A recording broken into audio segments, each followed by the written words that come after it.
14 जानेवारी ते 28 जानेवारी पर्यंत बीड जिल्ह्यात जमावबंदी लागू करण्यात आले। जिल्हाधिकारी अविनाश पाठक यांच्याकडून जमावबंदीचा आदेश देण्यात आलेला आहे। तरी सुद्धा कराड समर्थकांकडून आज ठिय्या आंदोलन करण्यात आलं। त्याचबरोबर टॉवरवर चढून आंदोलन करण्यात आलेलं आहे। सध्या आपण पाहतोय बीड जिल्ह्यात जमावबंदी करण्यात आलेली आहे।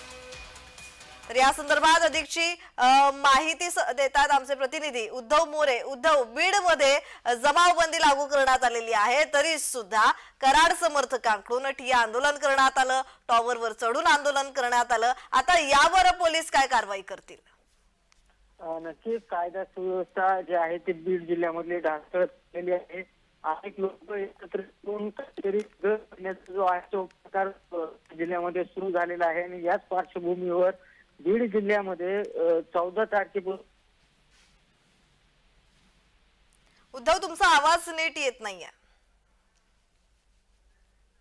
तर काही तांत्रिक अडचणींमुळे उद्धव यांचा संपर्क तुटलेला आहे। बीड जिल्ह्यात जमावबंदी लागू करण्यात आलेली आहे, कारण मस्साजोगचे सरपंच संतोष देशमुख यांच्या हत्येनंतर बीड मध्ये सातत्याने घडामोडी घडताना दिसतायत। मोर्चे काढले जात आहेत, त्याचबरोबर आक्रमक भूमिका कार्यकर्ते घेताना दिसतायत। त्याचबरोबर संतोष देशमुख यांना न्याय मिळण्यासाठी अनेक मोर्चे काढले गेलेले आहेत, सर्वपक्षीय मोर्चे निघालेले आहेत। आणि दुसरीकडे काल धनंजय देशमुख यांनी टॉवरवर चढून म्हणजेच माफ करा पाणीच्या टाकीवर चढून आंदोलन केलं आणि आज कराड समर्थकांकडून आंदोलन करण्यात येत आहे। टाकीवर टॉवरवर चढून आंदोलन करण्यात आलंय।